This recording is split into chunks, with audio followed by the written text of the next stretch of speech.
Thank you very much. Guru, atmosphere night chance bazaar.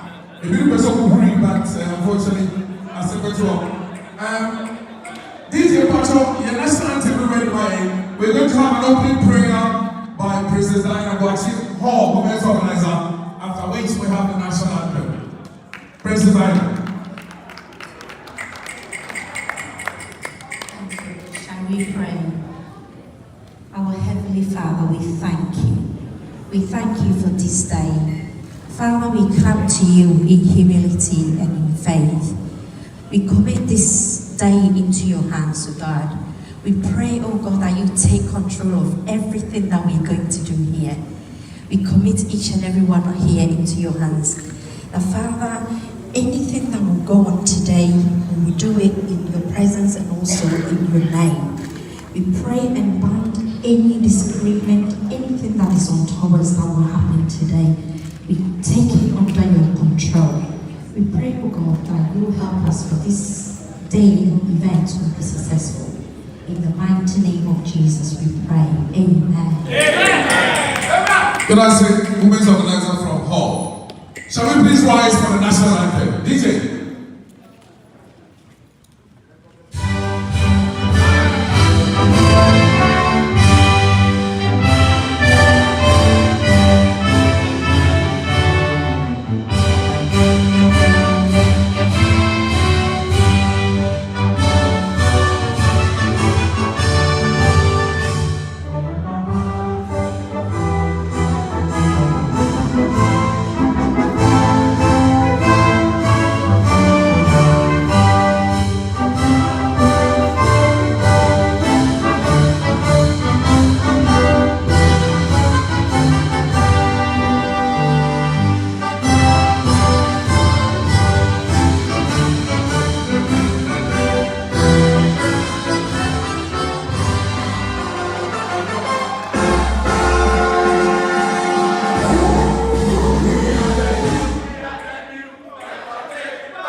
Today's International Voice Conference.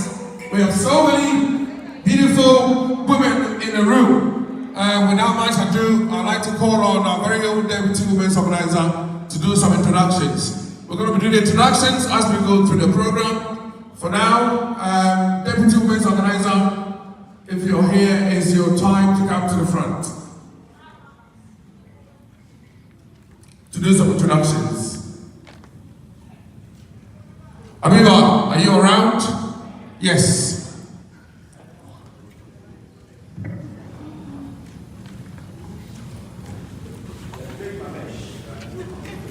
It's a vocal participant in the front.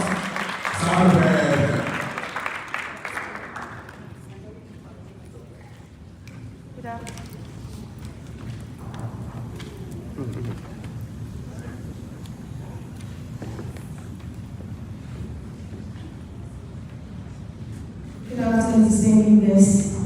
Thank you, Mr. Chairman, for giving me the opportunity to introduce to you our special guest for this occasion. My name is Habiba Abdullahi, the Deputy Branch Women Organizer.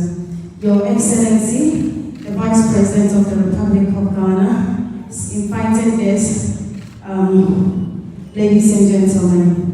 I would like to introduce to you our special guest for this special occasion. In our midst, we have Nana Konedu. I do apologize. Honorable Shali Patel, MP for Ablekuma North.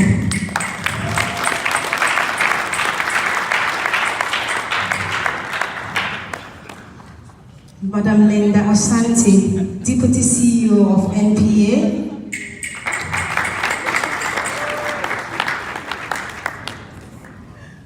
Madam Mr. Kovina Appiah, CEO of State Housing Corporation.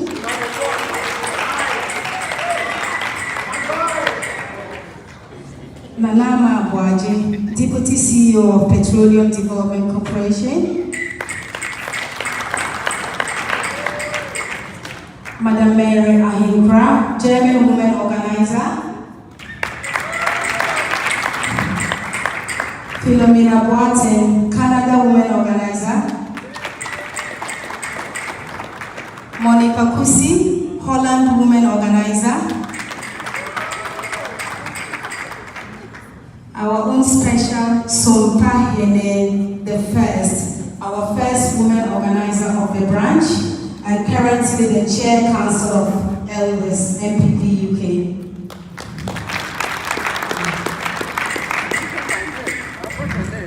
Nana Konedu, Belgium Women Organizer. From Ghana, we have Monica Kisiwa, Eastern Deputy Women Organizer.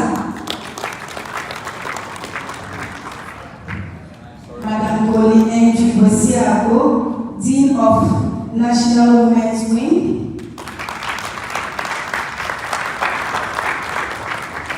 Madam Betty, former Agona Swedro Women Organizer. John Kuma, Deputy Minister of Finance.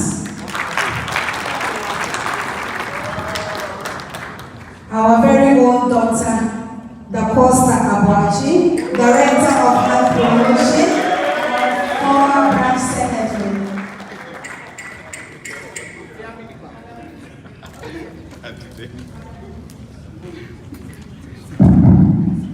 Madam Ruth Lindeberg, German Youth Organizer. Joycelyn Amponsa Ajay, Deputy Women Organizer, USA.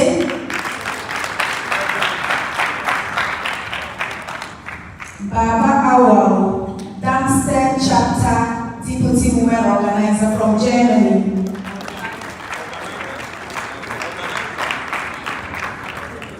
Madam Elizabeth Boachi, our former women organizer.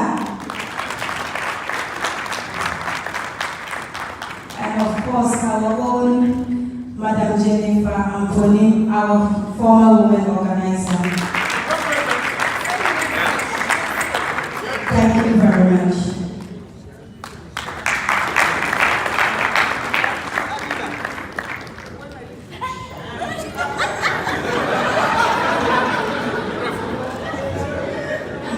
Ladies and gentlemen, my apology.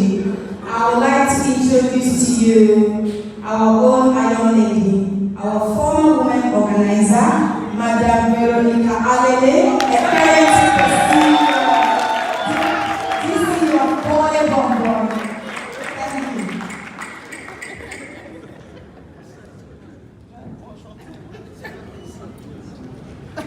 We also have our National Deputy Communication Director, Madam Jennifer Quinn.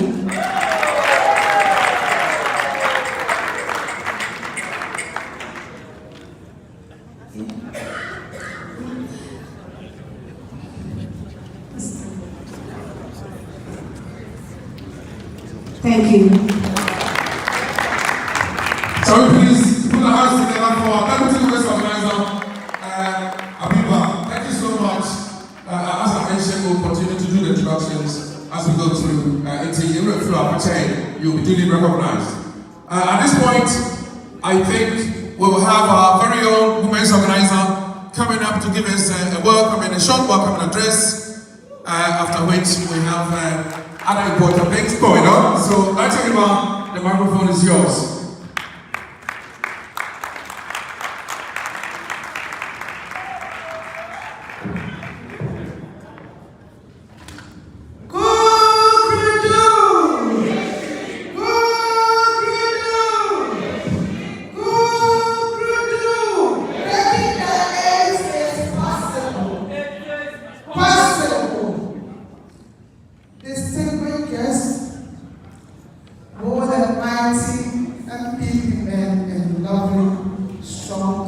Formidable and ever supportive women of this great party. Yes, good afternoon. It is with immense honor that I stand before you to deliver this welcome address for this August occasion. I will begin by expressing my profound gratitude to our distinguished guests, especially our keynote speaker, His Excellency Dr. Mahmoud Alhaji Bawumia.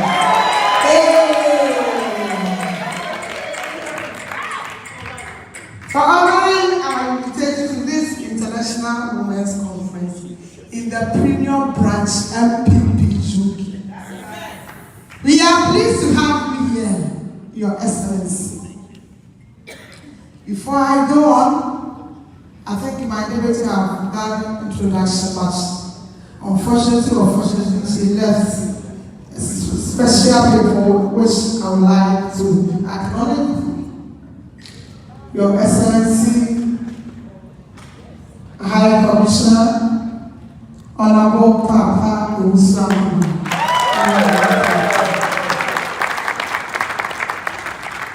And then I'll go on to acknowledge our own CEO, former parliamentary candidates. Is it Dome Kwame? Yes. CEO in the name of Junior Markwekwe. Yay! Thank you, sir, thank you for coming. And we have men and we have the women as well. Our own Deputy High Commissioner, in the name of Mama Rita Tani. Mommy, welcome. Thank you. Thank you for coming.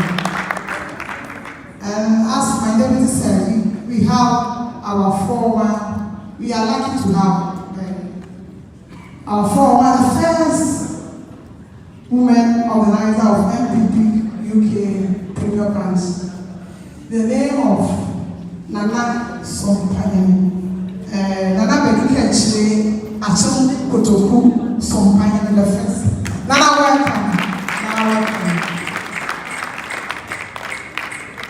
Right. Can I continue my speech after acknowledging our dignities? Gone are the days when women hide their shadows, working silent for the achievement of men. Today we are empowered to join our compatriots on the field, working and fighting next to each other for the same goal. MPP UK Women's Wing have a vibrant decision of the party consistently delivering and upholding its values, as may be popular to many. May I take this opportunity to pay tribute to all our ladies who have sacrificed so much to make the party what it is today in Ghana and the United Kingdom. Indeed, every woman within our fold has contributed immensely, and the role of our strong ladies will exhaust our time, and this program will not permit it to quiet. Let me mention the following: our past and present women organizers across the length and breadth of our country in the diaspora, the wives of our past and present leaders, as well as our women ministers of the state and MPs. Our women communicators at home and in the diaspora. At this point, I will request all to stand up for a minute as we remember our departed iron ladies. In the name of Mrs. Gladys Asma, Madam Hawa Yakubu, we normally call her Ayomiti, Madam Amade Anitelu, Mami Brewa, Mama Cecilia Wilson of Sweden, and our sister recently from Reading, Sister Gifty.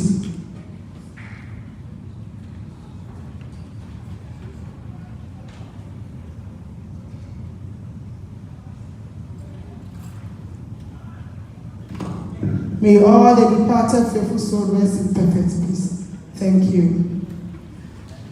Over the years, MPP UK played a key role in mobilizing women, organizing and facilitating the involvement of women in Ghana in the political space.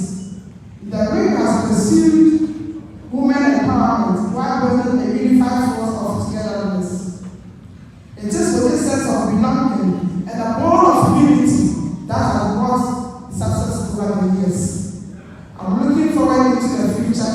It is evident that we need this together to conquer mountains and attain higher heights.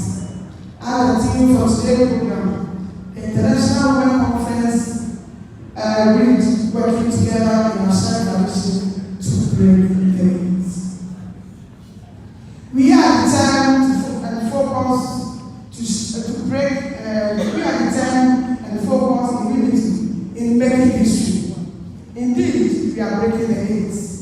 And we, the women of the new Patriotic Party, are pushing this agenda. Let me give you a brief update of where we are now as a wing. We have 16 chapters across the United Kingdom. We have these Manchester, Sweden, Milton Keynes, Wall, Aberdeen, Hertfordshire information, Liverpool information, North London, South London, East London, West London. All these chapters will have a representative as women's organizers. Again, during 2020 election, we were able to mobilize funds to support our female parliamentarian candidates. Our female candidate did not emerge as winner, but we were able to obtain higher number than before. I'm talking about Boko Central. We work there as women. We have to go all the way to support the female parliamentarian. The others emerged as winner, example, Ewutu Sinya, we supported the woman parliamentarian which she won with a higher number. Just in February, Women's Week a mega free hairstyle in collaboration with police at home and some constituencies. And we are going off of West West Fabric East. And we would like to continue just until election 2024. The Women's Week have a strategy in place that will support 2024 election. We should be proud of how far we have come and excited about our future possibilities. Throughout this conference, I humbly ask all to stay engaged, keep us proactive, and help us shape the future of women in politics. Without much ado, I implore you to relax, sit back, and enjoy the spectacular event. God bless Ghana, God bless the Patriotic Party, God bless LPPG Women's Wing and the Diaspora Women's Caucus. Thank you.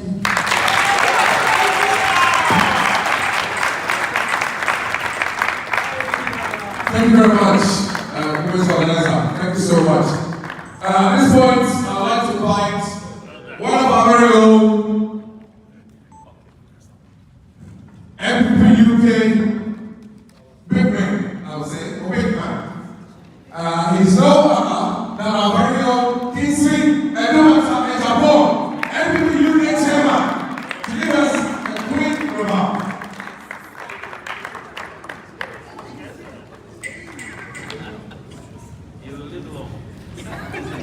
Thank you, MC. Who could do? Who could do conference? Who could do? I would like those of you who are at the back, if you don't mind, for us to get good pictures, if we can come forward a little bit to fill in the seats, because we don't want to see so much space in there, so that people who are coming from behind will be sitting behind you. So if you can do us a favor, if there's any seats in front of you, you can just move a bit forward. Thank you. His Excellency, Dr. Alhaji Mahmoud Bawumia, the Vice President of our Republic of Ghana. His Excellencies, Papa Usman, the High Commissioner of UK from Ghana, and our mom, Rita Tani Idi. Honorable Ministers, Honorable Ambassadors, ladies and gentlemen, and our distinguished guests. Let me take this opportunity this afternoon to say thank you to all of you for honoring our invitation from all over across the world to be here in the United Kingdom. We appreciate you. This event is setting the milestone for us to proceed to win the election 2024. And I believe that with all ourselves here involved, we can win the 2024 election.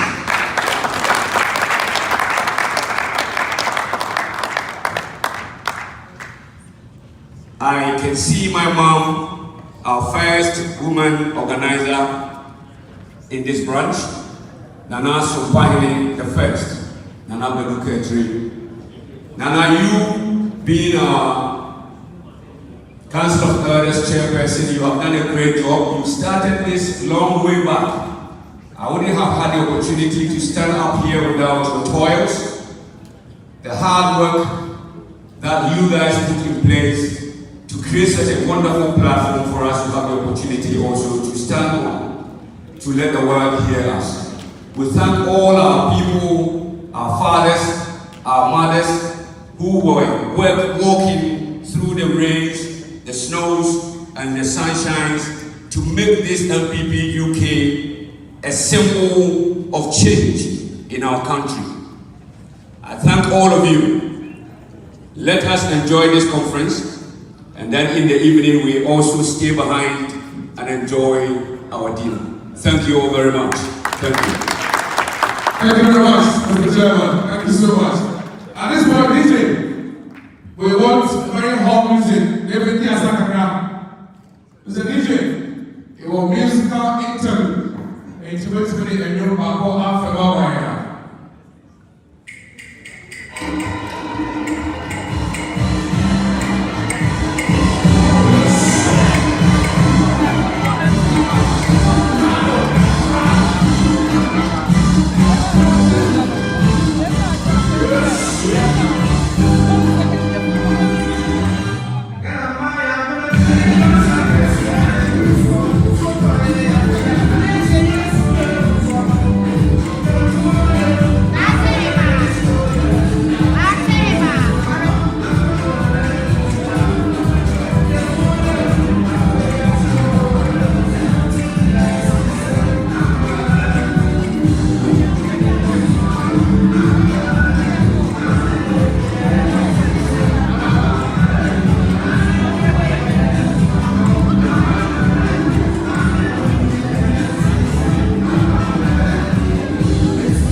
Okay. The next event is I want to call on one of our very own former executives, former youth organizer, Richard Jackson, to come and introduce the next speaker. Richard.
Thank you very much.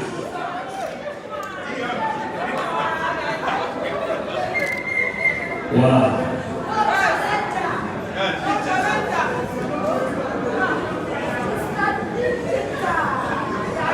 One thing you have to admit is that MPP, we have a lot of beautiful women.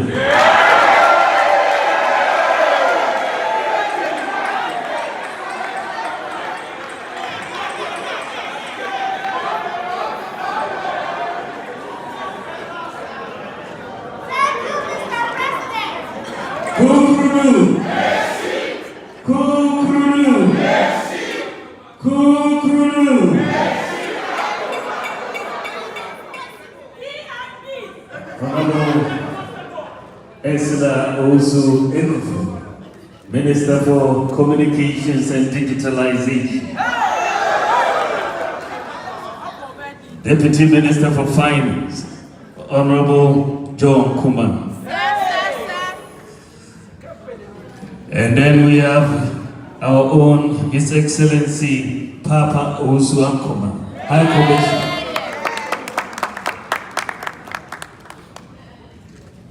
His Excellency, former Ambassador to India, and also current CEO of the Free Zones Authority, Honorable Mike Okoye Jr. Honorable Sheila Patel, MP for Club Ablekumano, DC for Bole Bambo, CEOs and Deputy CEOs, National Executives, Chairman of FPP UK, Dwumfour Crew, as we call him. Our Chairman of the Council of All Elders, Nana Bidu Kaichuri, Achiko Tukusu Bahini, the first. Our indefatigable women's organizer for the UK, Daki Hema, who is here, who is our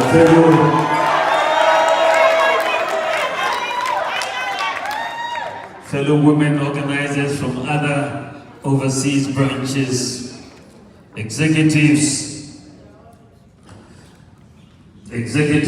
of the UK branch, and executives of the branches across the different countries, and executives of the different chapters. Our Deputy UK High Commissioner, Honorable Rita Teni, ED Excellency. I was visiting party executives from various branches and chapters, as I said, fellow crocodiles, distinguished ladies and gentlemen. I would like to thank the MPP UK, particularly the women's wing, led by the hardworking and energetic women's organizer, Patricia A. for organizing this conference and for inviting me to be the guest of honor and the keynote speaker. As you are aware, I have been in the UK for the past few days to attend, on one hand, the third Ghana Investments Opportunity Summit, jointly organized by the Ghana Investments Promotion Center and the Ghana High Commission in the UK. On the one hand, and as co-chair of the 8th UK-Ghana Business Council meeting. These are important meetings that have produced significant deliverables in the past.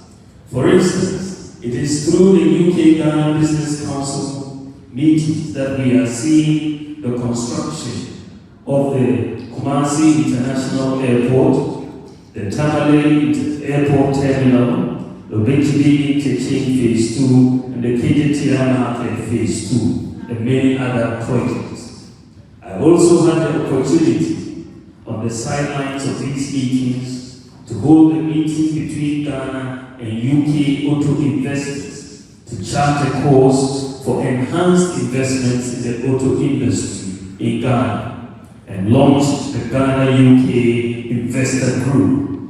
I am confident that these engagements have significant consequential mutual benefits for Ghana and the UK. These events have come at a time when Ghana is gradually working her way back after the economic challenges that we, like other countries, have been through recently. Fellow patriots, as we gather like this in our colorful white and red and blue dresses and paraphernalia, one thing occupies our mind: how to position the party in a manner that engenders hope, trust, and confidence, both in ourselves and the larger Ghanaian community. 7 years ago, we were given a mandate to oversee the governance of our country, Ghana, through a resounding victory. 4 years later, the mandate was renewed. As has been the mantra of most of us, we seek to do what has not happened in our country before by breaking the 8-year cycle of democratic political rule. We are very much convinced and determined that we will be able to do this by the grace of God, because of our performance. In this address today, fellow Kukudas, I shall walk you through some of the key milestones we have been able to deliver as a government, unprecedented in many regards in the history of Ghana, while recognizing at the same time that there is still room for more to be done. We have not had it all rosy, and we have not delivered everything that we set out to do from our day of initiation into office. But the setbacks that we have experienced notwithstanding, we have produced a solid track record of achievements.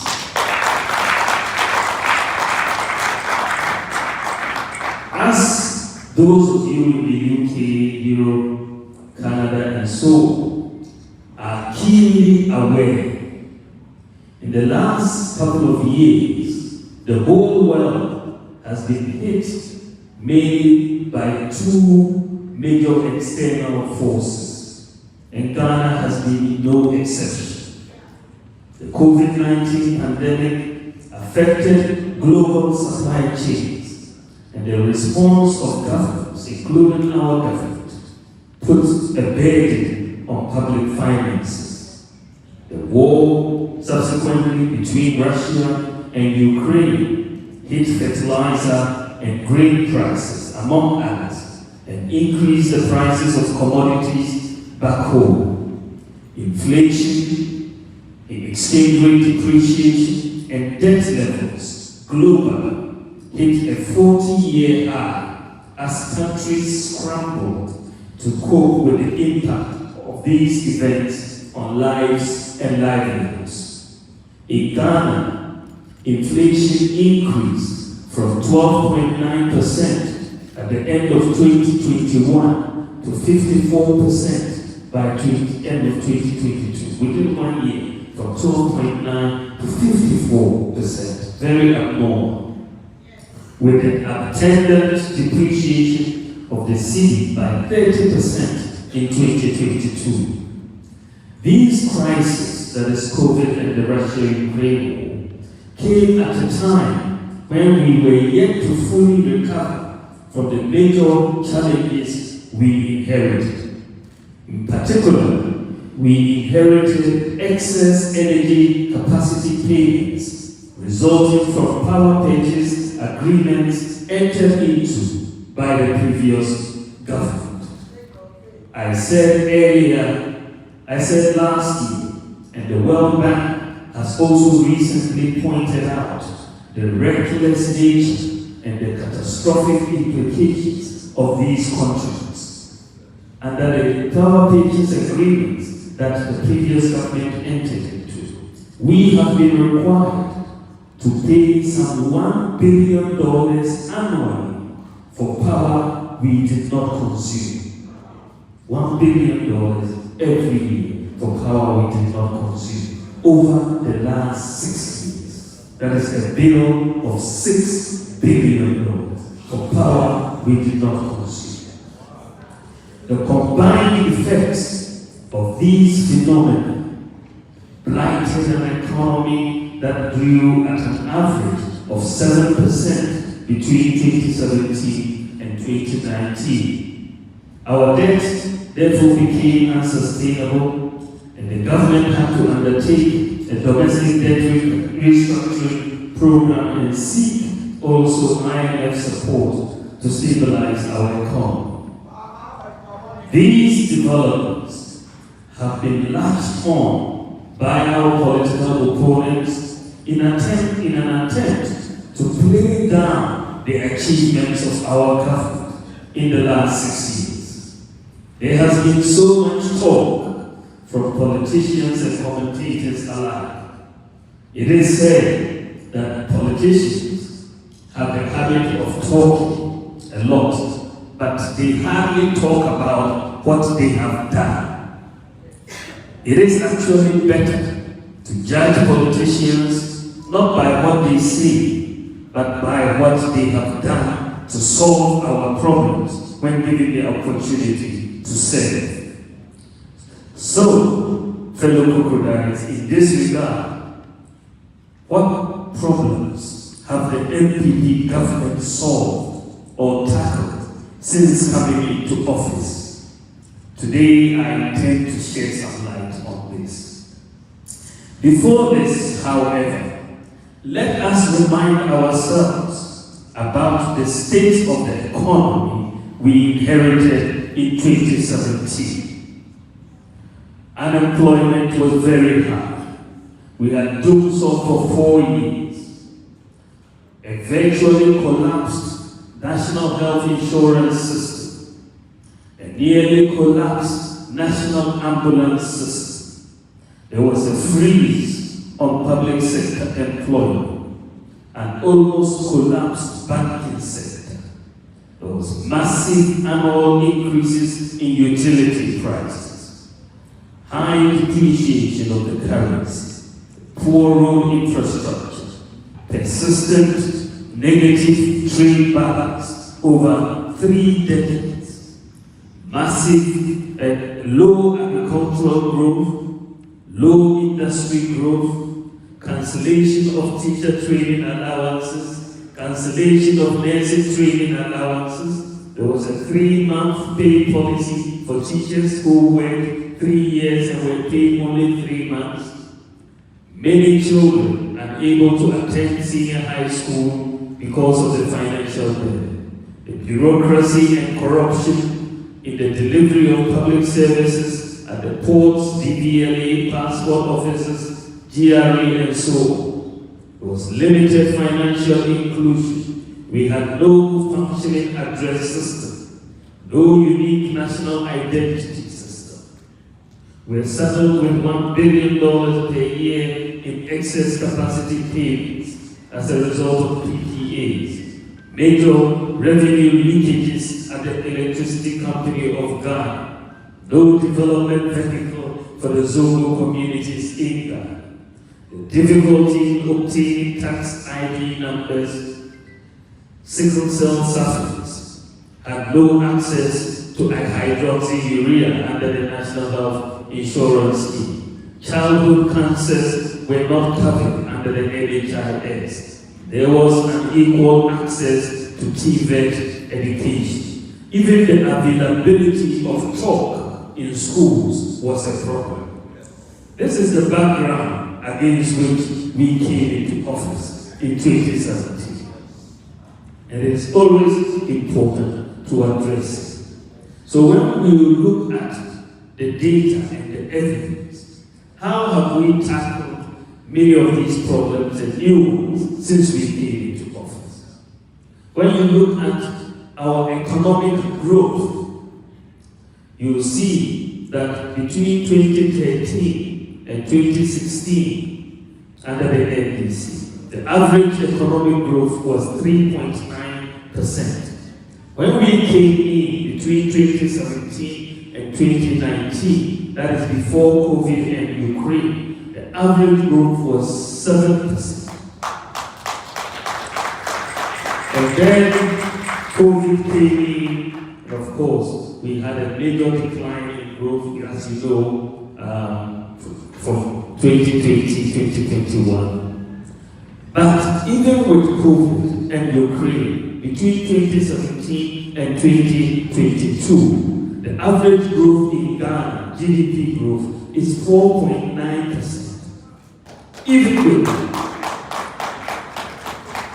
2013 to 2016, the average growth without COVID, without Russia and Ukraine, was 3.9%. For us, with COVID, with Russia and Ukraine, and all the challenges, it's 4.9%. So, notwithstanding the global economic crisis, economic growth under our government is stronger than what we inherited. Then we had a problem of declining agricultural production. Then you look at the data. Between 2013 and 2016, the agricultural growth averaged 2.9%. You look at with COVID, with Russia, Ukraine, and all the challenges between 2017 and 2022, our agricultural growth is 6% on average. That is double what was there before. Double. And you see in yields significantly increases. Both maize production has gone up from 1.8 metric tons per hectare to 4 metric tons per hectare between 2016 and 2022. And similarly, rice from 2.7 metric tons per hectare to 4.5 metric tons per hectare. And you see it across. So, notwithstanding the economic challenges, we've done better in overall growth, we've done better in agricultural growth. We have, number 3, we had a declining and weak industrial growth before we came into office. And if you look at 2013 to 2016, industry growth in Ghana was 3.3%. For us, with COVID, with Russia, Ukraine, and all the challenges, today, industry growth on average between 2017 and 2022 is 4.85%. So we are doing better, notwithstanding the challenge. Of course, if you took away Russia, Ukraine, and all of that, we're doing much better before. So again, we are doing much better in this area. We've done new things. We never had a foundry and machine tooling center in Ghana. We have since established and operationalized the first ever foundry and machine tooling center at the Ghana Atomic Energy Commission facility. You need this for industrialization. You look at number 5, bank lending rates. When we came into office, the average bank lending rate between 2013 and 2016 was 28%. High bank lending rate. With COVID, with all the economic challenges we have, the average bank lending rate between 2017 and 2022 is 24%, lower than what we inherited. Then you have the trade balance, the difference between our exports and our imports. We had a negative trade balance for almost 30 years in Ghana. But since we came into office, we've had a positive trade balance for 6 years in a row, consecutive years. 30 years of negative trade balance and 6 years of positive trade balance. And this is the first time this has happened in 30 years. Even when you look at the massive exchange rate depreciation that has taken place, you look at the span whether the NDC was in office between 2008 and 2016, the cedi depreciated by 72%. And they did not face the crisis that we face globally. And when you look at the depreciation of the cedi, including the crisis, that we saw last year, under the NDC, it was 72%. For us, it is 62% thus far. And the cedi is stretching. So notwithstanding all these challenges, the depreciation of the cedi is currently lower than what we inherited when we came into office. When we brought a new policy, number 8, we brought a new policy. We said that the reserves of the country needed to be increased by the purchase of more gold by the Bank of Ghana. We had a gold purchase policy that we brought in because gold in our reserves was very small. And we began, the Bank of Ghana has implemented a gold purchase program, and this is on the increase. And Ghana's foreign exchange reserves, the Bank of Ghana has increased its gold reserves by 75% since 2021, once we began this policy. From independence to 2021, our gold was 8 tons. 8. One of the world's largest producers of gold. But since we began this program, we have increased from 8 tons, which we accumulated over 65 years. 8 tons. But in the last year, we have increased it from 8 tons to 14 tons. That is a major increase. Number 9, we faced a constant pressure. Last year we saw it, and we have been facing this pressure over the years on our dollar reserves to finance imports. So what did we do? We implemented a gold for oil policy to buy gold using cedis and pay for oil imports using gold or the proceeds from gold. The policy has introduced more competition, and we have abolished, therefore, the use of foreign exchange rates in fuel prices. And this has resulted in a reduced fuel prices and transport fares and reduced the demand for foreign exchange that has enhanced foreign exchange stability, exchange rate stability. Number 10, we had no industrial policy to encourage the setting up of factories. And we therefore, as a government, implemented a one district, one factory initiative. And since its inception, we have set up and operationalized 143 companies. This is through the private sector, and they are under operation. And 126 are at different stages of completion.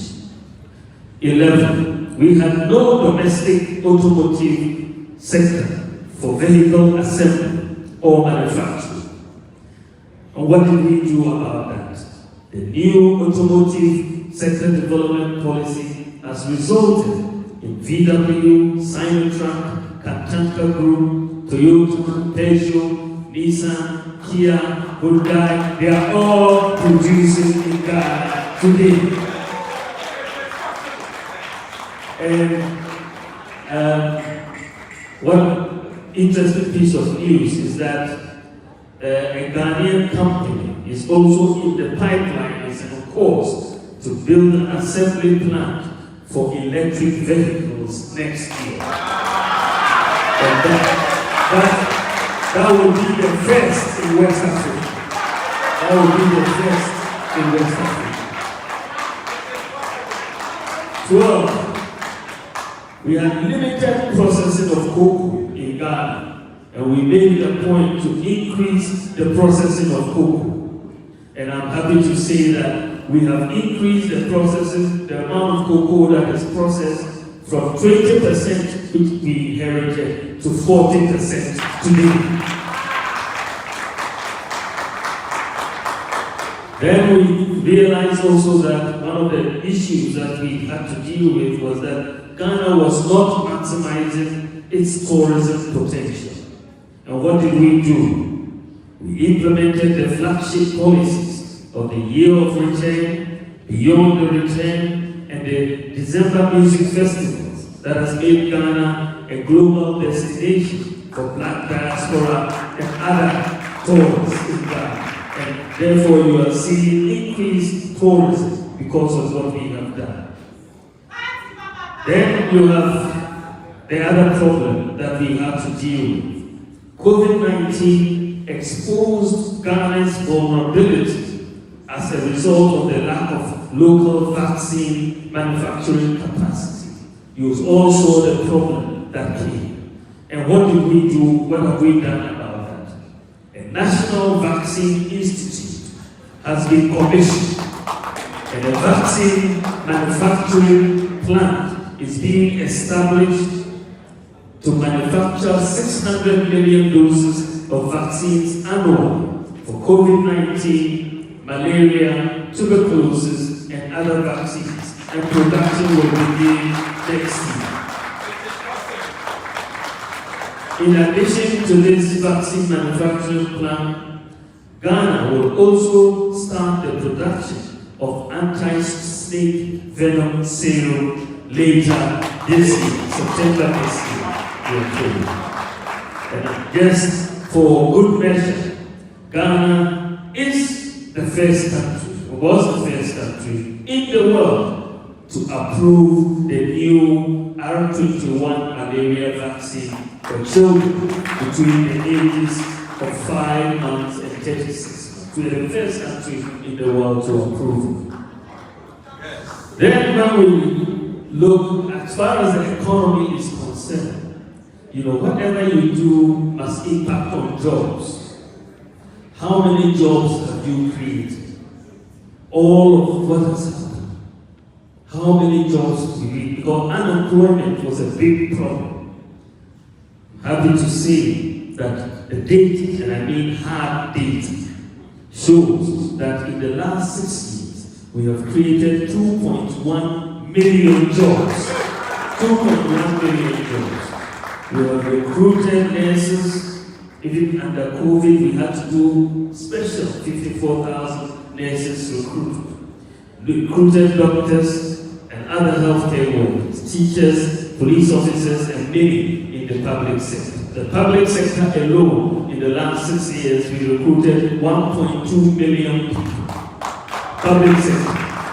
The Senate data shows that the private sector, we recruited 975,000. The two makes 2.1 million. The records, ladies and gentlemen, that are available show that notwithstanding the challenges, our government has created more jobs than any other government since the fall of the power. There's no other government that has created as many jobs as we have done. And if they believe they have, they should show us the data. Then, so I've just talked about the macro economy. I now move to digitalization.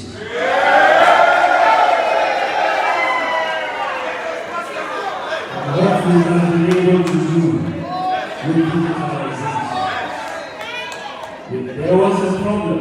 As you all know, President Dwumfour started the national ID card, passed the law, and then left office.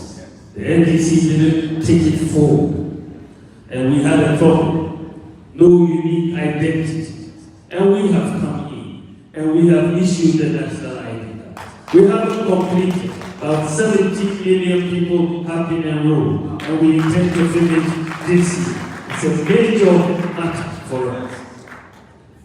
Access to student loans, number 17, were limited for many students because of the inability to obtain guarantors to sign for the student loans. Many students could not attend tertiary institutions because of that. And what did we do? We implemented a no guarantor student loan policy. And once you have your Ghana card, that is the guarantor for you. You don't need any other guarantor. And that is working now. Number 18, we had no functional national address system. You had to find places by the cocoa seller or the blue kiosk or the lady on the selling takeaway on the right or something. We have no functional national address system. So what did we do? We have implemented a digital property address system in Ghana, one of the few countries in the world with a digital property address system. And there's no more need to use the landmarks that I've just talked about. And that has really changed the country today. We have a digital property address system. Then we went to address another problem. There was an inability to send mobile money between one telco and another. You couldn't send money between Vodafone and MTN or between MTN and T. It wasn't possible. But we implemented mobile money interoperability, which now allows that to happen, for you to be able to transfer money to customers from another telco. We also have the inability to send money between bank accounts and mobile money accounts. We have implemented the interoperability, which allows the transfer of funds between bank accounts and mobile wallets. Indeed, today, you can even move funds from London to someone in my village on their mobile phone. They don't have to go to a bank. You don't have to go to a bank. You remember the old days? They had to go to Western Union and queue. Isn't it? Yes, and queue. And even bribe somebody there to make you from. So that problem has been solved. Number 21. Majority of adults did not have a bank account. And many people face difficulties in opening a bank account because of literacy, looking for referees, and so on. But as a result of mobile money interoperability, the vast majority of adult Ghanaians now practically have a bank account. To open a bank account today, because why do I say practically? Because the mobile money account is as good as a bank account. You can even earn interest on your mobile money account. You can move money from your mobile money account to your bank account and vice versa. So it works just like a bank account. And to open a bank account today, all you need is a Ghana card and a mobile phone. You don't really need to go and fill forms anymore. You just get a USSD code for the bank, dial that code, they'll ask for your Ghana card number, you put it in, end of story, your bank account is open for you, and you're off you go. So today, if you are in Ghana and you don't have a bank account, it's because you don't want one. But we have put in the vehicle for everybody to have a bank account. And that has made Ghana the #1 country in Africa as far as financial access to financial inclusion is concerned. We are #1 in the whole of Africa. And what we have done with mobile money interoperability, we're the first in Africa to do so, and I'm yet to find another country that has been able to do so. We implemented to reduce cash dominance in the economy. We also implemented Africa's first universal QR code payment system. And this is very interesting because the banks, the telcos, and the fintechs are all on the same platform. And so you can have a QR code payment system, pay with a QR code. You don't need a point of sale device to do the transaction. Just a QR code and the money will go directly into the seller's account. And that system is operational in Ghana. We also had number 23, a difficulty people had in renewing their national health insurance cards. Many people will go and sleep outside the NHI offices just to renew the national health insurance card. There were long queues and so on. Today, we have made it very easy because of digitalization for people to sit in the comfort of their home and renew their national health insurance card within a few minutes and pay for it online. People also have difficulty an inconvenience in enrolling onto the National Health Insurance.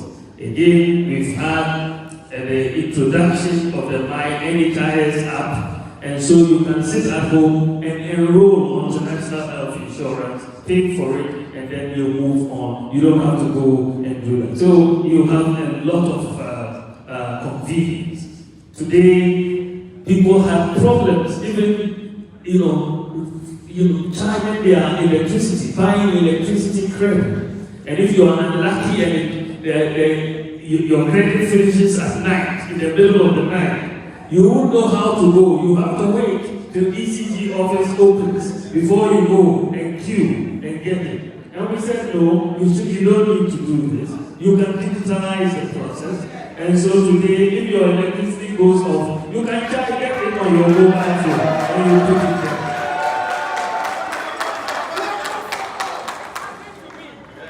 One of the things about digitalization that many people underestimate is how much transparency it brings and how much we can save money and stop leakages. Thanks to a lot of work by the MD and the board of ECG, we collaborated with them from my office. We sent in a team to look at their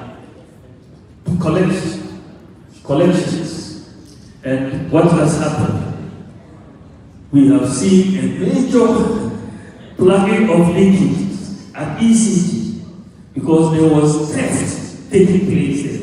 And I don't mean small theft, I mean gargantuan theft that was taking place over there. Before we sent in the team, listen to this because I don't think anybody is aware of this statistic.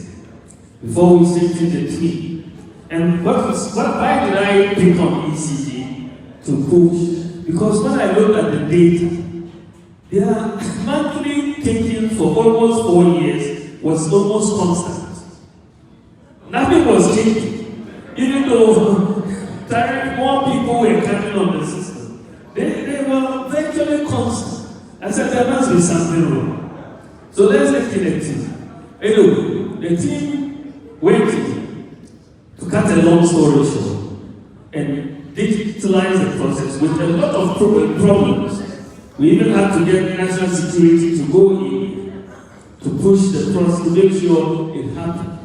But you have been able to move ECG monthly collections from 450 million cedis to over 1 billion cedis. We are talking of just one entity from 450 million to over 1 billion. One entity. And so when we talk about digitalization, some people don't understand how it relates to the economy. But they will learn. We'll give them time to learn. We'll give them time to learn. Then you have a problem we inherited, number 27. We had a lot of bureaucracy and corruption in just obtaining a passport. We've introduced an online passport application process, and it's helping many people and making it easier to obtain a passport. What is interesting is that in the passport office, because we've digitized the process, they've seen a major increase in revenue. Before digitalization, they were getting 1 million cedis a year. Since digitalization is 56 million cedis a year. There's one place. 56 million cedis a year. Then we went and we had major problems at the port, as you remember. Major problems clearing goods at the port. And we digitalized the process of clearing goods at the port, and we've introduced efficiency. We had the same problem of people applying for scholarships. They had to come from their villages to Accra. But today, we have digitalized the process. You can apply online and be interviewed in your district and be given your scholarship. We had a problem of fake insurance certificates. Fake insurance certificates. making it difficult in checking the validity of insurance. So we introduced the motor insurance database. And with the motor insurance database, any police officer or any person in the public, you dial a USSD code, put in the vehicle number, and it will tell you whether the vehicle is insured or not. So you cannot have fake insurance certificates in Ghana now. That one is gone. So before you call a vehicle, you can even put in the USSD code to make sure the vehicle is insured before you enter that vehicle. Then we have the bureaucracy and the difficulty in obtaining a driver's license.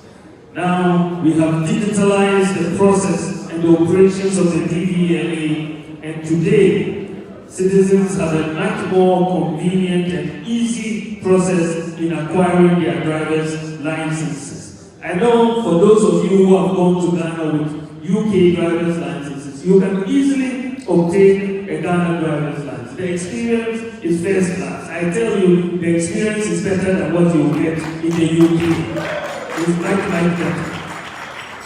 And you will see that there's been a major increase in revenue also at the DVLA. Before digitalization, they were earning on average of 71 million a year, and it has increased to 168 million a year from 71 million.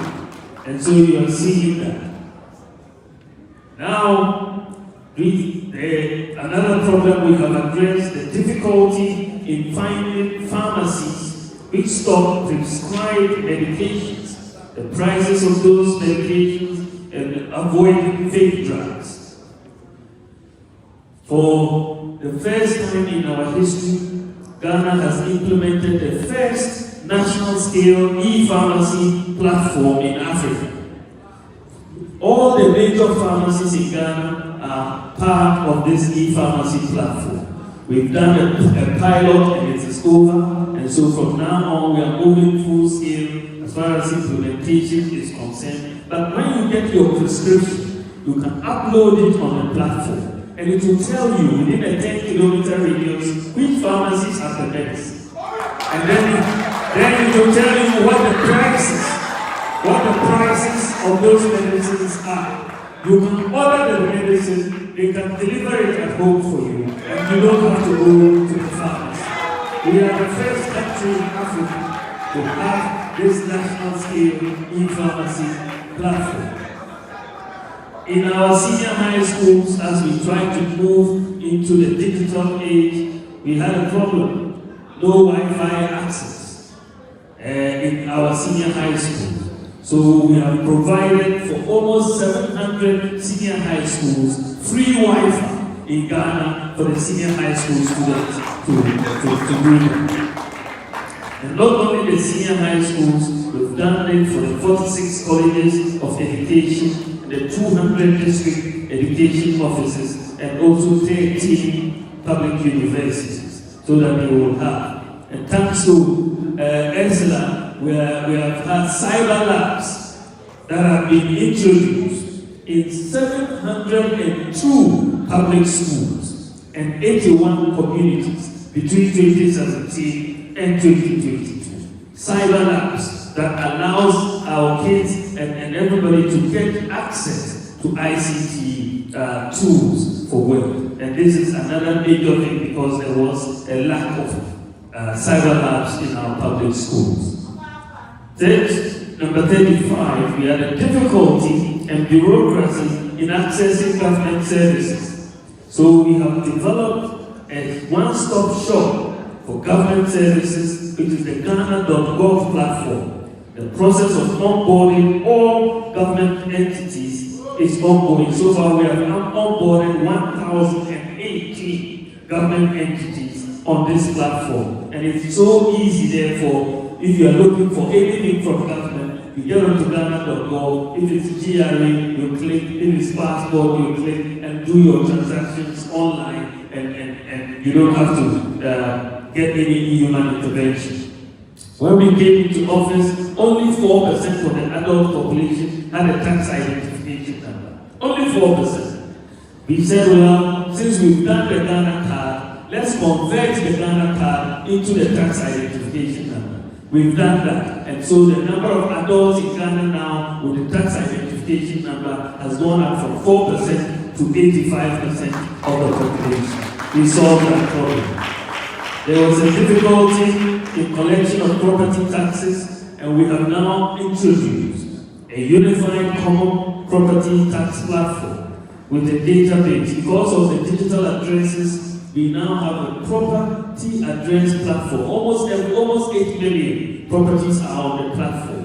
And now we are going to use this as a basis to collect property taxes. It was never the case, but now we are able to do a property tax system, and it's a beautiful system, quite frankly, that we have done.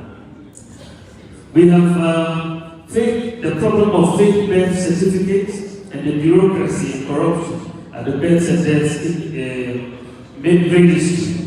So what we have done is to digitalize the processes at the births and deaths and link their systems with the Ghana Health Service and the NIA for the Ghana card number to be issued.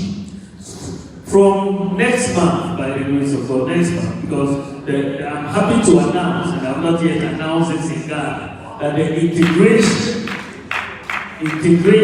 of the database of the NIA, the Ghana Health Service, and the birth and death registry is complete. So from next month, when a child is born in Ghana, we will issue the Ghana card number right there.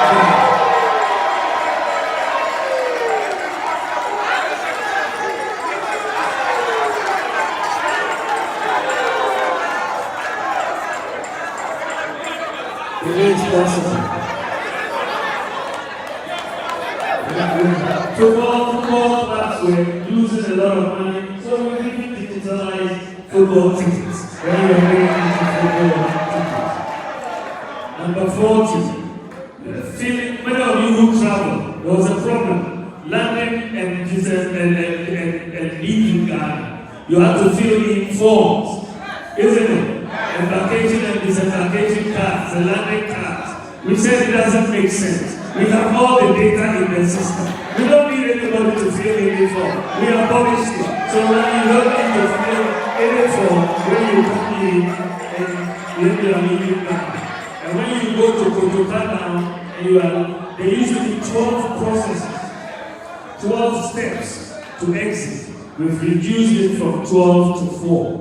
When you arrive, you will not spend more than 1 minute 30 seconds at any immigration on that booth. They are very efficient now for the most part, unless you have a particular problem. So we have made it very, very easy. We have integrated many databases because they didn't used to be integrated. SNP, GRE, NHIA, Passport Office. As a result, the Ghana card number is your SNP number, it's also your TIC number, it's also your NHIS number, and we are moving forward with it. When we came in, the banking system was almost about to collapse. But we were able to do a banking sector cleanup, and we have rescued the banking system and saved the deposits of 4.6 million Ghanaians at the cost of 25 billion Ghana cedis. Many people underestimate what happened here because it happened so seamlessly. People didn't lose their deposits. But it took a lot of work to save the banking system because 4.6 million depositors would have lost their deposits. We've really addressed the rampant corruption in public sector service delivery by digitalizing the ports, the DVLA, passports, NHIA, births and deaths, and all of that. ECG, scholarships, motor insurance databases. This is one of the ways we've attacked corruption in the public sector. Another area digitalization has helped. You can see the cocoa industry. Cocoa beans were not traceable to particular farms, and there was unavailability of data on the cocoa farms and farmers. But internationally now, because of issues of child labor and so on, the people want to know these deeds, where are they coming from? What is the source? And what have we done? We have digitalized the process, and the records of all cocoa farms and farmers have been digitalized with unique identities. This means that cocoa beans can be traced to specific farms in Ghana, and Ghana is the first cocoa exporting country to be able to do this in the world. The first cocoa will digitalized. So you take our beans and you can tell that this is the farm that this beans is coming from, and that is very unique. I congratulate the Cocoa Board for what they've been able to do. Then we had the problem of hospitals and clinics not being digitalized. And the network of manual folders being used across departments and hospitals. We are digitalizing and networking all hospitals, and this is underway. Currently, we have completed the digitalization of 147 hospitals, and which includes all the teaching hospitals and all the regional hospitals. So it means that if you move a patient from Tamale to Kolebu, you no longer need to take a phone. All the data will be accessed at Kolebu. They say from any region to any of these 147 hospitals, there is no need for phone, so the doctors can give you better treatment. They will say, they cannot say your folder is missing anymore, right? It's all there. We expect to hit almost 2,000 hospitals by the end of next year, as far as the digitalization is concerned.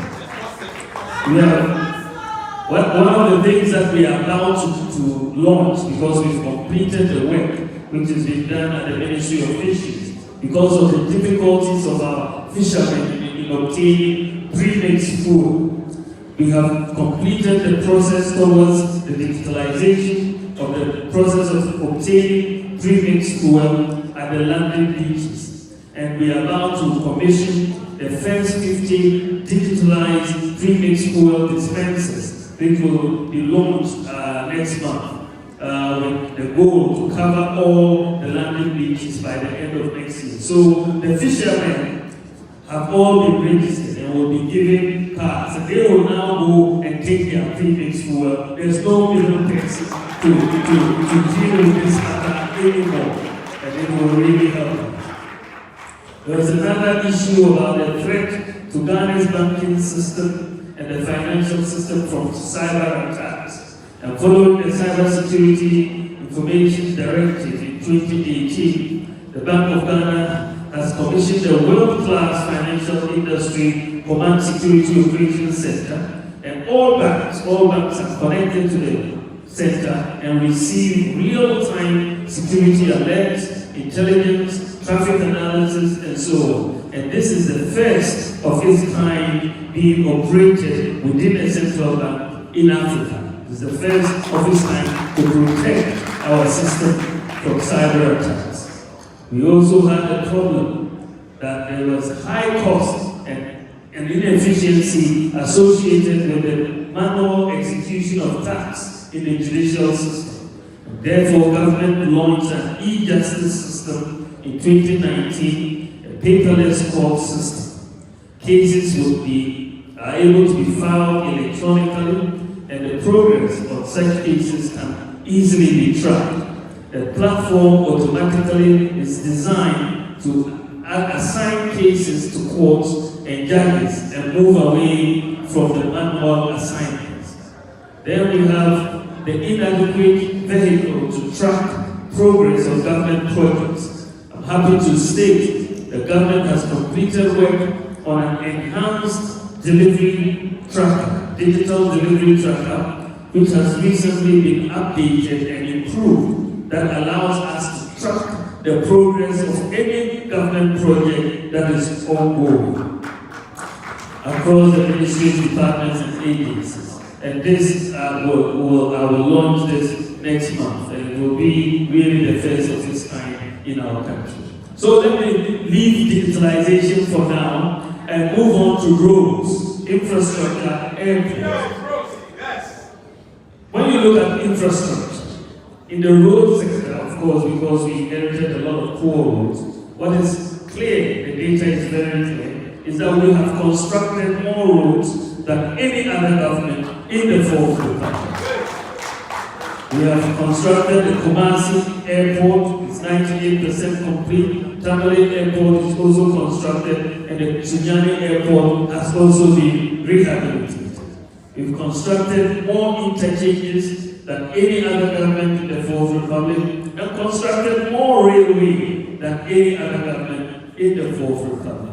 And when you come to rural telephone, between 20 getting the rural sites coming in, and this is another brilliant work that has been done by the Ministry of Communications and Digitalization. For rural areas, between 2009 and 2016, 8 years, they had only 78 sites that were installed. Under our government, so far, between 2017 and 2022, 1,008 sites have been installed, and a lot are in progress at the moment as well. There's more being done. So 78 versus 1,008. That is a huge, huge difference in terms of access of the poor to cell phones and rural telephone. Then we had the issue of classrooms in the infrastructure space.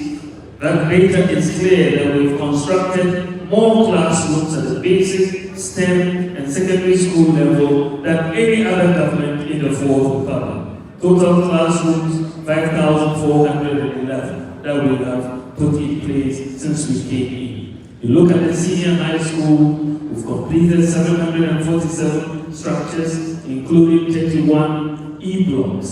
And we are building STEM schools for the first time in our history, and 6 of them are operational at Abomosu Pasika, our Super Girls, Accra Senior High School, and so on. Then you come to public libraries. Between independence and when we came into office, Ghana had only 61 public libraries. 61. But since we came into office, we've increased the number of public libraries from 61 to 160. Public libraries. There's an increase of 88% in 6 years. And this is very, very remarkable. We had weak technical and vocational skills development. So when we came into office, we've upgraded and modernized all the S134 National Vocational and Technical Institutes. We've modernized them with real modern equipment. And currently, we are in the process of constructing 32 state-of-the-art TVET centers in the country. Then you have the problem of the bearing of fees for many in accessing TVET education. And therefore, government, in solving this problem, we have implemented free TVET education and established the Ghana TVET service, similar to the Ghana Education Service. We have inadequate NCA licensed fiber optic cable. Since we came into office, we've constructed more NCA licensed fiber optic cable than any other government in the fourth republic. If you look at NCA licensed fiber optic cable between 2009 and 2016, 488 kilometers. Between 2017 and 2022, 6,758 kilometers. We have inadequate fish landing sites and fishing harbors. We've constructed again more fish landing sites than any other government in the fourth republic at Zin, Dixco, Moree, Mumford, Winneba, Senyambeku, Gomwafete, Teshi, Keta, Osu, Kofi, and Fatsima. These are ones that we have constructed. Then we have also completed the Elmina Fishing Harbor. In the health sector, we've completed 10 polyclinics in the central region, 5 polyclinics in the greater Accra region, rehabilitated Tablet Teaching Hospital Phase 2, completed the required district hospital, completed the University of Ghana Medical Center Phase 2, we've constructed 30 district hospitals and 6 drone delivery centers, and we have an ongoing construction of many hospitals under Agenda 111, comprising 101 district hospitals, 3 psychiatric hospitals, and 7 regional hospitals. This is the largest health infrastructure that we have put in place since independence. In the energy sector, we've constructed several transmission lines, substations, bulk supply points, and we've brought 2,331 communities have been connected to the grid. And what is also good, and many of you maybe have not heard, that Ghana has also started the exploration for oil in the Voltaic Basin, the northern region and the Savannah region, following very promising seismic data that we have seen. So we are likely going to hit oil in these Voltaic basins. And after so long, we started the exploration, and that is going to be very well. In terms of sports facilities, astroturfs, for example, we have constructed the largest number of astroturfs in our history. At the end of 2016, there were not even up to 3 astroturfs in Ghana. Today, we have over 80 and counting.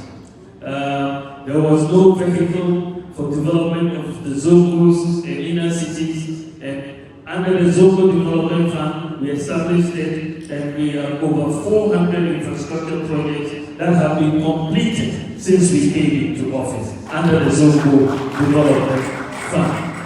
With the vehicles and equipment, we have problems in the security services, and we have provided more equipment, vehicles, ammunition, and so on to the security service than any other government in the Fourth Republic. The data is clear. There were inadequate courts and accommodation for our judiciary, and we are constructing 120 courts and 150 bungalows for the judiciary. And this is the largest such in the Fourth Republic, and we have completed 80 out of the 120 courts that we are doing. There was also the issue of making sure that development was even across the country. So we established 3 development authorities, Northern, Middle Belt, and Coastal. And these development authorities in the last 6 years have completed 1,600 projects across these 3 years. That is very, very. Then there was the problem of warehouses. One district, one warehouse came, and we have done that. We had no other achievements we've had, no right to information law, we passed one. Then also the long-term advocacy of the creation of new regions. We created 6 new regions, Oti, Ahafo, Bono East, Savannah, Northeast, and Western North regions. And you are seeing major development taking place in these regions. We were right. The president was right to create these regions. Then there was a problem of persistent examination leakages in the BEC and WACC exams. Then how do we tackle this? We have implemented a policy of serialization of exam papers. And so the person sitting next to you may not have the same questions on the order that they are. The serialization of exam papers has eliminated leakage for BEC exams. And the same will be done for the vaccine exam. So if they give you a form, it will be a fee. You will not get anything from it. Then we had the problem of the poor performance of BEC vaccine candidates. Poor performance. And in fact, this was a concern because it spoke to the quality of the education. So when we came in, of course, with what we have done, and in fact, people thought that with free SHS, the performance would even go lower. But we have actually improved the performance. If you look at the core 6 subjects, at the end of 2015, the pass rate was 41% for the core 6 subjects. In 2022, the pass rate is 64%. From 41% to 64%. So we have really done a whole lot as far as the improvement in the education is concerned. And this is not only at the WACC level. If you look at the low national proficiency in English language for basic students, when we came into office, the national proficiency score for the English language, right, for basic students was 2%. 2. Now we have increased it from 2% at the end of 2022 is 38%. It's still not where we want it to be, but we've come from 2% proficiency score of 2% to 38%. Then I want to talk about things that we have done as a government to alleviate the suffering of Ghanaians. But when we're coming into office, we talked a lot, and we know historically our people have been suffering, and we wanted to implement policies to reduce suffering. So what have we done? If you look at when we came into office, we kept having, before we came, the increases in electricity tariffs were very, very high.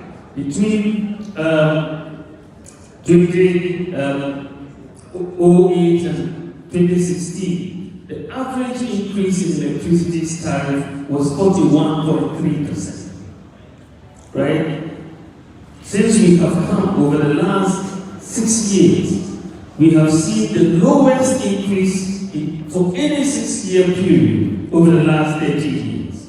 During COVID, and if you exclude the free electricity that we gave during COVID for lifeline users and 50% reduction, then the 43% ours will be 9.2%. We've increased in the last 6 years utility by an average of 9.2% annual compared to the 41.3%. But that excludes the free electricity for 1 year for lifeline and the 50% reduction. That excludes that. So we have reduced the burden on people as far as the suffering of this is concerned. Many WACC students could not pay their examination fees. The parents and registration fees for BEC and WACC have been abolished, and government absorbed that, and that is that. Another area of suffering that we have reduced and not gone back to. We had almost 5 years of Dwumfour, 3, 4, and 5 years of Dwumfour. Thanks to what we have done, we have not had any Dwumfour. As for Akufo-Addo's Dwumfour, it's a very temporary one. Yes, it goes off and then it will come back on again. It's not like Mohammed's Dwumfour, which is 4 or 5 years. This one is very temporary. If the lights go off, it's just a matter of a little time before it comes back on. But we've not had that happen. Teacher training allowances were cancelled. We came, the students were suffering, we restored them. Nursing training allowances were cancelled, we restored them. And scholarships, the access to scholarships, as I said, has been increased, but the quantum of scholarships that we are offering has increased by 70%. 70% increase in scholarships. Then there was a difficulty in access to medicines and blood in remote areas. So we introduced drones in the delivery of critical medicines, vaccines, and blood to people in remote parts of the country. And Ghana now has the largest medical drone delivery service in the world, the whole world. And we have 6 distribution centers. There were no pensions for cocoa farmers, and the cocoa farmer pension scheme has now begun, and the implementation has started through a pilot. Childhood cancers were not covered by the NHIS. Today, 4 childhood cancers covering 85% of childhood cancers are now covered by the NHIS. Number 88, hydroxyurea, a very effective drug for sickle cell sufferers, was not covered by the NHIS. It is expensive. But to relieve the suffering of sickle cell sufferers, NHIS now covers hydroxyurea for sickle cell sufferers. Then you look at the problem we face, the inheritance that we face, the COVID-19 pandemic. Major crisis, but we managed it well. And Ghana has been acknowledged internationally as one of the best countries in the world in the management of COVID-19. Many lives and livelihoods were protected by and Abwajida Acosta, who is a member of the COVID task force, is nodding his head. We've also had a problem of delays in the receipt of state pension. Once you retire, you could take many months to get a state pension. But thanks to the work of SNIT and the John Ofori Co, SNIT pension can now be received within 10 days maximum of application. 10 days, the process is digitalized, you will get your SNIT pension 10 days after application. And it's very simple. Now, you have the limited availability of LEAP. We've increased access to LEAP by 53%. The inadequacy of the capitation grant, we've doubled the capitation grant. The burden of utility bills, payment for tertiary institutions, for tertiary students, government abolished the utility bills for tertiary institutions.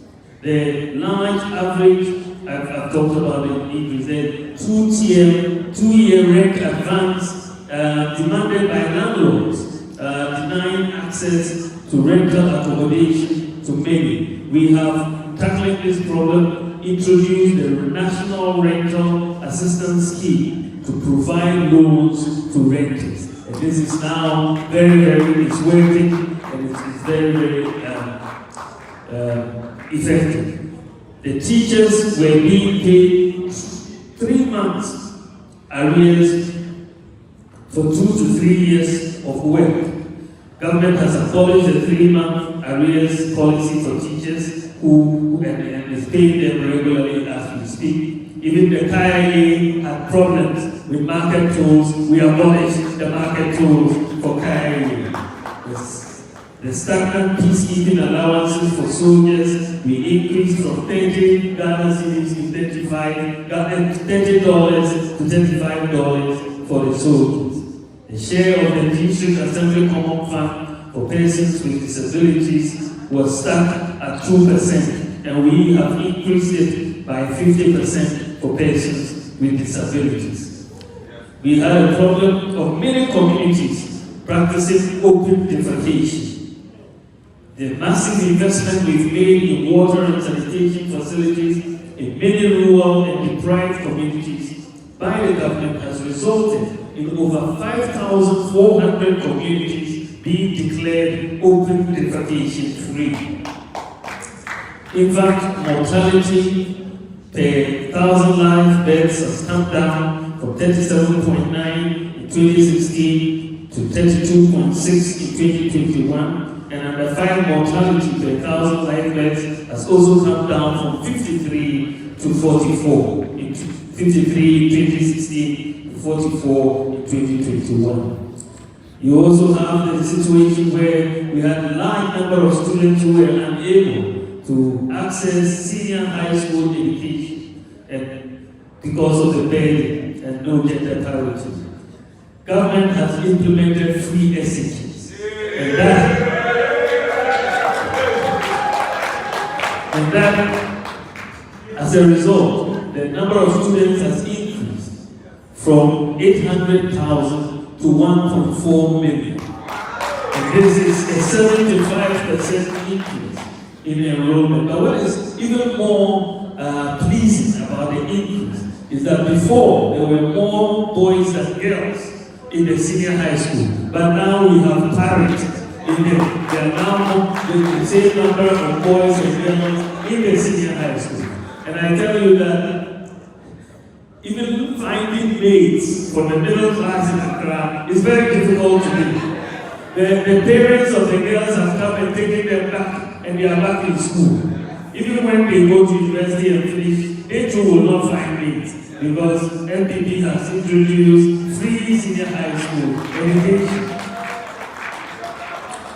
Google, ladies and gentlemen, when you look at this tall list of about 100 things that we have done and achieved, one cannot but admit that they are monumental. Therefore, let nobody tell you that we don't have a message for 2024.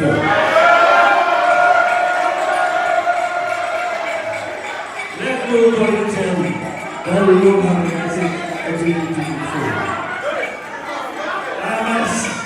I must hasten to add that this does not mean that we have done everything we intended to do or ought to have done. There is clearly a lot more to do, and we will work hard to do more. As Vice President, I have had the honor and privilege, thanks to the President, His Excellency Dwumfour Crew, to be given the opportunity to initiate or oversee the implementation of many of these problem-solving policy initiatives I have just mentioned.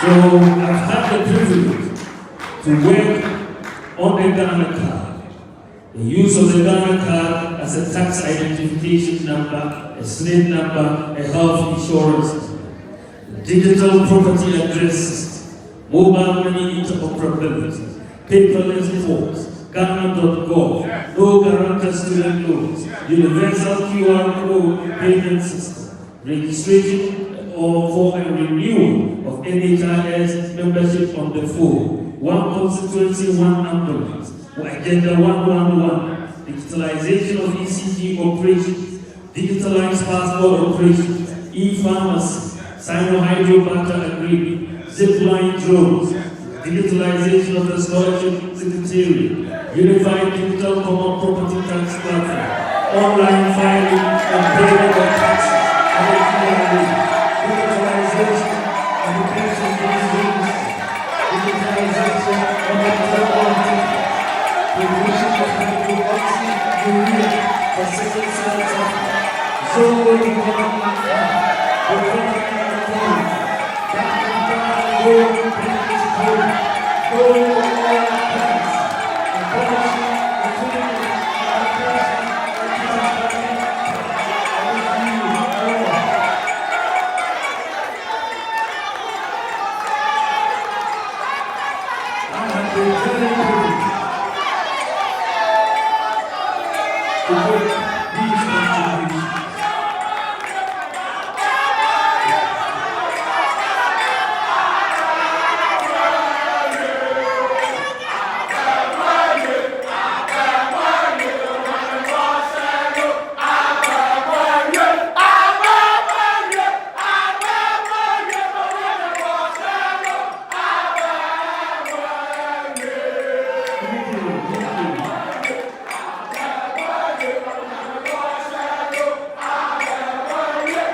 It is important to note that many of the transformational policy initiatives that we have introduced since 2017 are being done for the first time since independence, and most of them have benefited women. What is interesting is that because many of them have not been done before, many people, shackled by the mindset of impossibility, have argued that they are not possible because they haven't been done before. They said that the drones were going to take pictures of people in their bathroom. They didn't understand it. When we said that you can travel to Ghana with your running car, they said it was opposite. When we said we were the first African country to have mobile money interoperability between banks and mobile wallets, they said no. QR code, they said no. Free SHS, they said it wasn't possible. You know, so it's that mindset. Even Elmina Harbour, they said it was Sakawa. They can't envision anything. They can't envision anything. They are shackled by the mindset of impossibility. But notwithstanding their attempts to poo-poo everything that we have said we're going to do, we stayed the course. We focused and made them possible.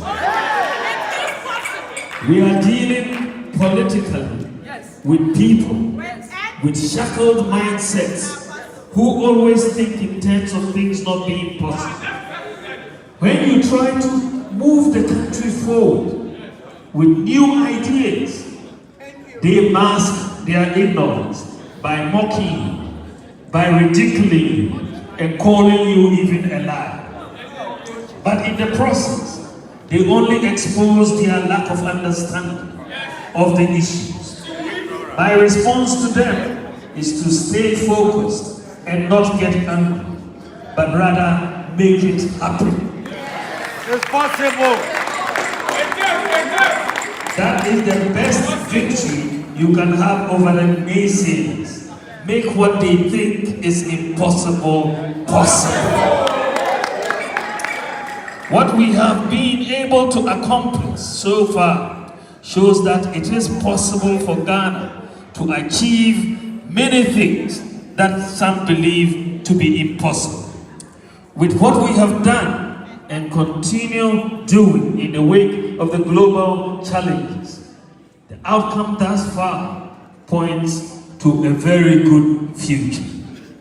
We have been able to stay afloat the stormy global economic developments and keep our lights on without the threat of doomsday. We have been able to ensure all year-round availability of diesel and petrol, and no single Ghanaian had to queue for these essential products.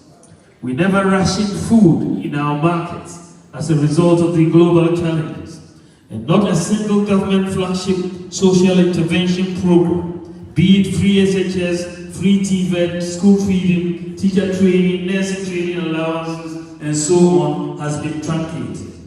But rather, we have been able to introduce innovative ideas, such as gold for oil policy, to get our exchange rate fairly stabilized and reduce oil prices from a litre of at 23 cedis to about 12 cedis today.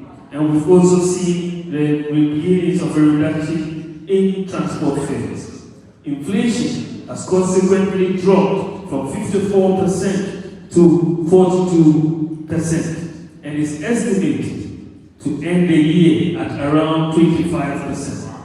The growth prospects of our economy are high, and we have absolute trust and confidence that the mitigation measures will lead, these measures that we put in place will lead to a rebound in the economy and make sure higher performances are recorded very soon. It is possible if we put our minds to it. We need to break the shackles of impossibility and embrace the mindset of possibility.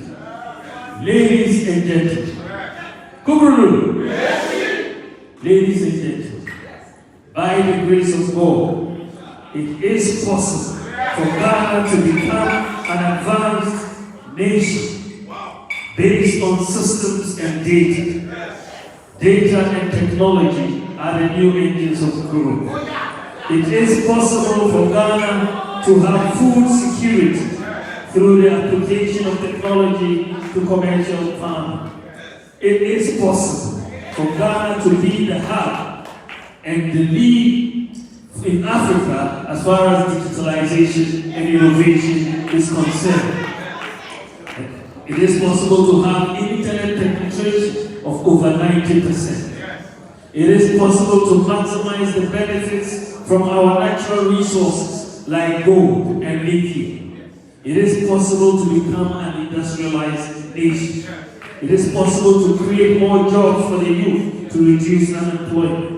It is possible to empower the local business sector, including startups and SMEs, to drive investment and growth in Ghana. It is possible to stabilize the macroeconomy, have low interest rates, and reduce the cost of living. It is possible to have accessible energy security with renewables. It is possible to eliminate, reduce, or minimize corruption in the public sector.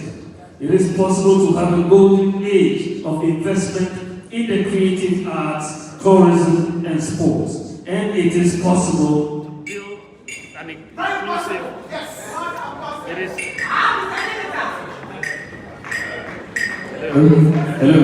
Yes, this is what I told you about when I performed this group song. We just laughed very much.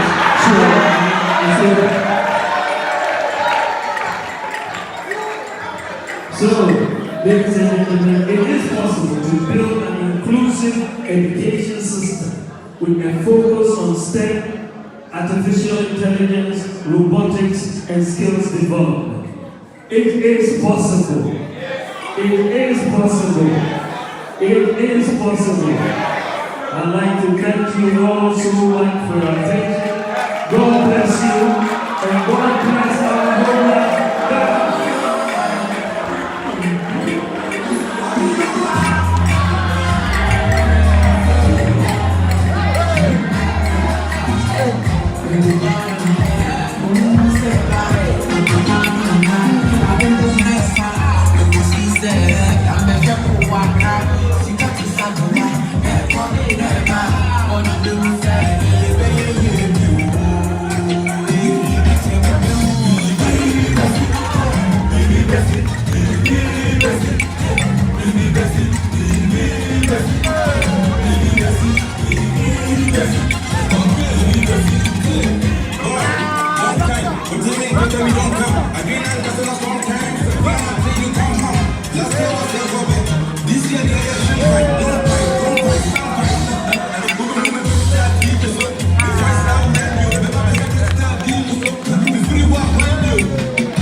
Wow.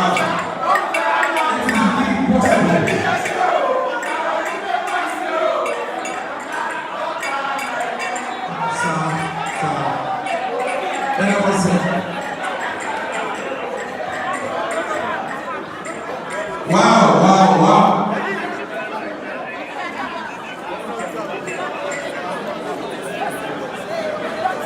And I was saying, and when we enter the public goes for now, and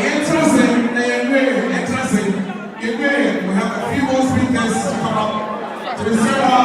Interesting.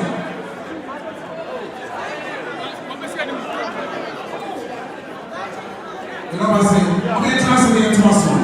It is indeed possible, and the future is truly digitization. It's here about as well. So, without digitization and digitization. And I was saying, the rest of my movement we have a few more speakers to come up. Just one trust my pictures to be great. And I was saying. Right, just before the next speaker comes, and there are one or two recognitions that I would like to do. So we've got a delegation from Belgium, chairman from Belgium, and the team from Belgium. If you're around, you can give us a wave so we can see you. Right, I'll be on the panel. Okay, no problem. So the next speaker is no other person than our very own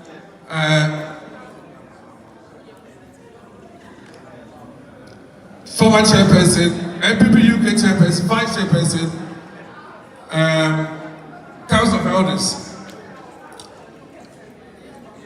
Obano, Yamano, special welcome, Ebo Ketimano, Emmanuel Isaiah.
Ghana High Commissioner to UK, distinguished ladies and gentlemen, all protocols observed.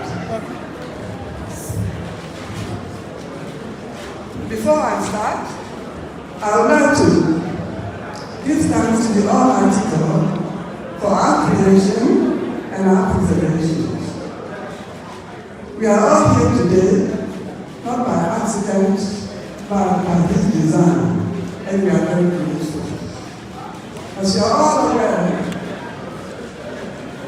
in June 1970, the purpose of my speech here is that I was called to give the background history of MPP rookies, especially the women, because I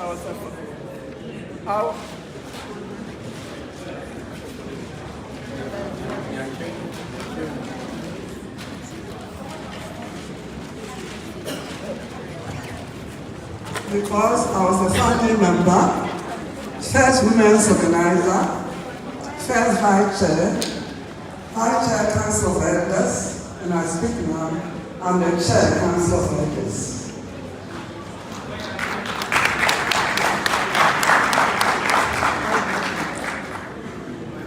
So I've been asked to give a little bit of background as to the purpose of setting up MPP UK.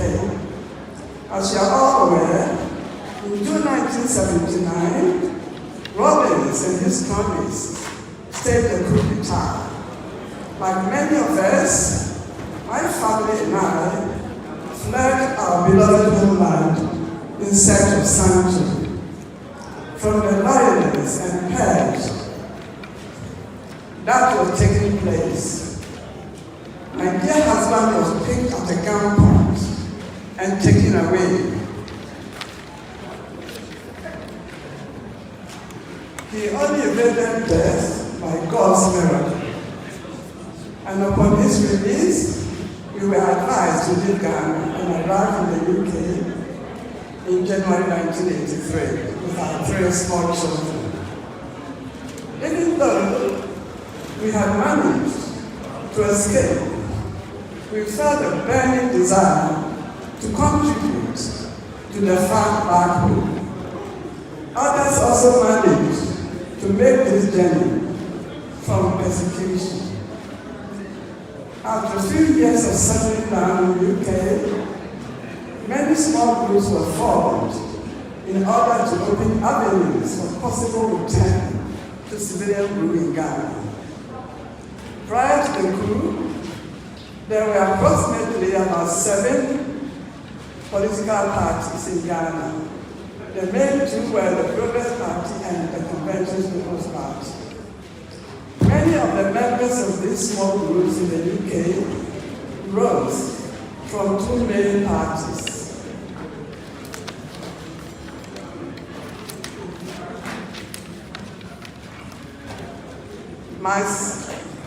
My group consisted of members who would go on to have prominent roles in the direction of the NPP UK.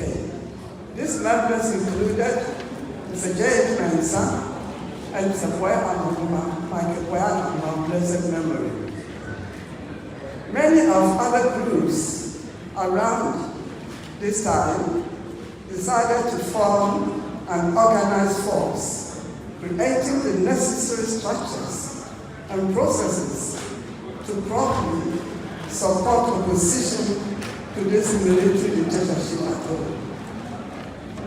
Due to the intervention and pressure from international communities, Rawlings' regime was compelled to move from military rule to constitutional governance.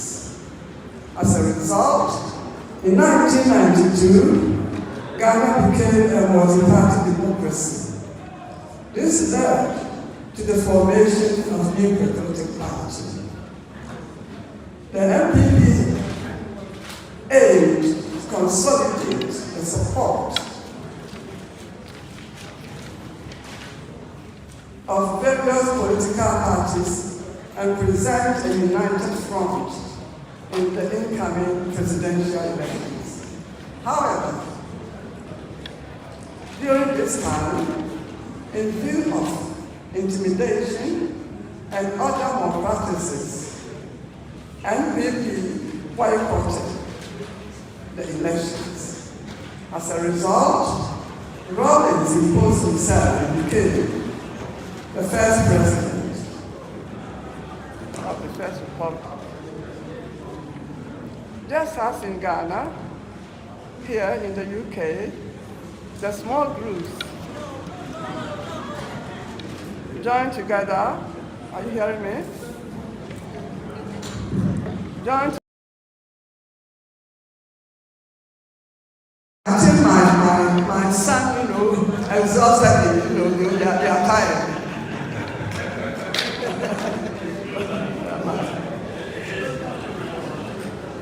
Just as in Ghana, here in the UK, the small groups join together to form the UK branch of the NPP with a late Mensah as our first chairman in August 1992. During the inauguration, there were only 5 women members.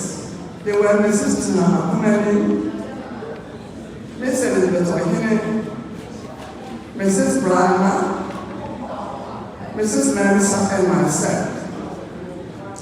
Unexpectedly, I was nominated to fill the position of the women's organizer.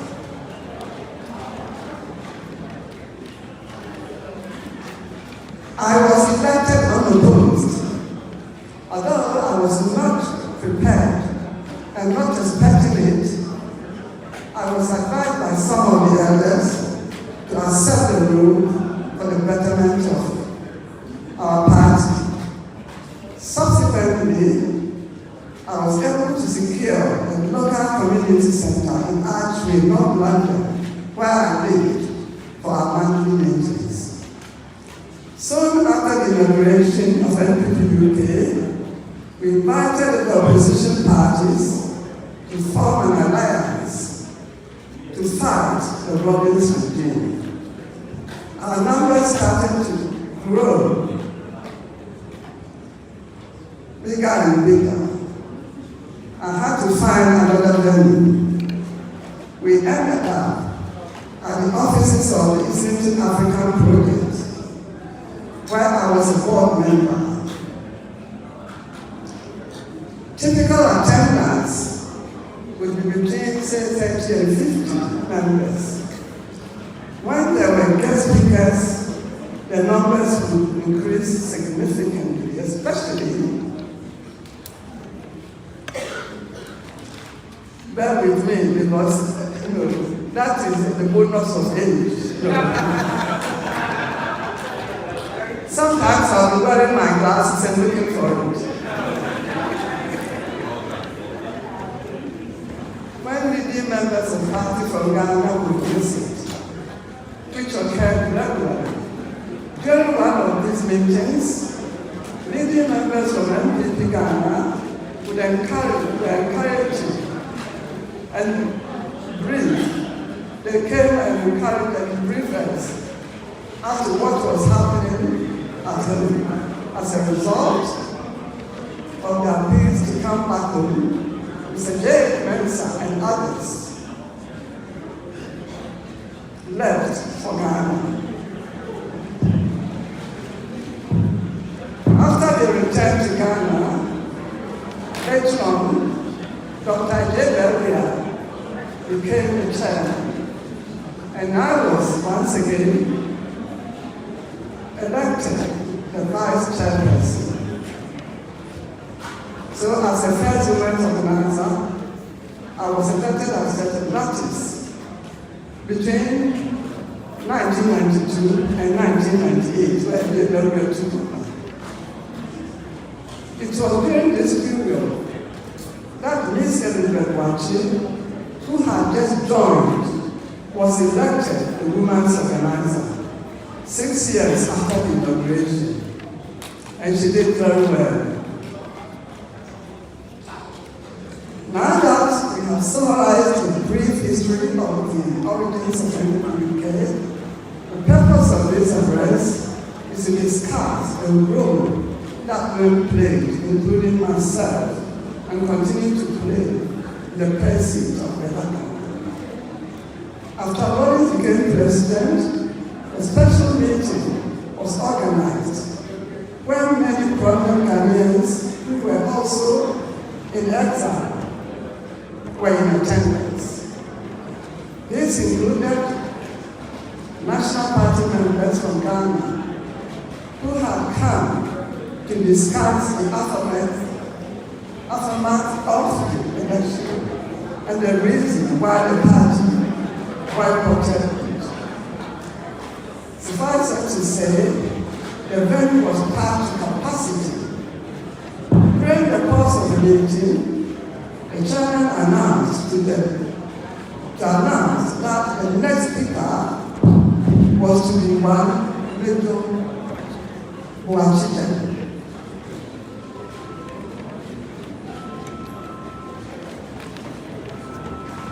As soon as I heard the name, a rage, anger filled me. Though I'm not a violent person, I stood up from my chair, grabbed the microphone from the chairman, and said, "Ladies and gentlemen, what is Washington doing here? We are Democrats. After he Robbins and their cronies have killed so many innocent people, he has decided to escape. Now that he has fallen out with Robbins, he's coming here to do what? For God's sake, Washington, would you like to leave the hall before something happens to you?"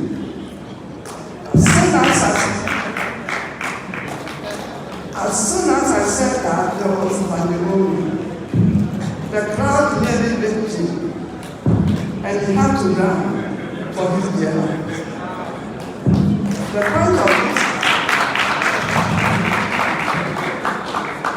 The point of this story is to illustrate that a role that a woman played in not allowing this murderer to address my social concerns. The enemy of my enemy is not always my friend. I found out soon after the event that there were several military officers in attendance. One of them walked to where I was sitting and said to me, "I am an army commander who also fled from Ghana, and I want to say that you are a Yasantua of our time."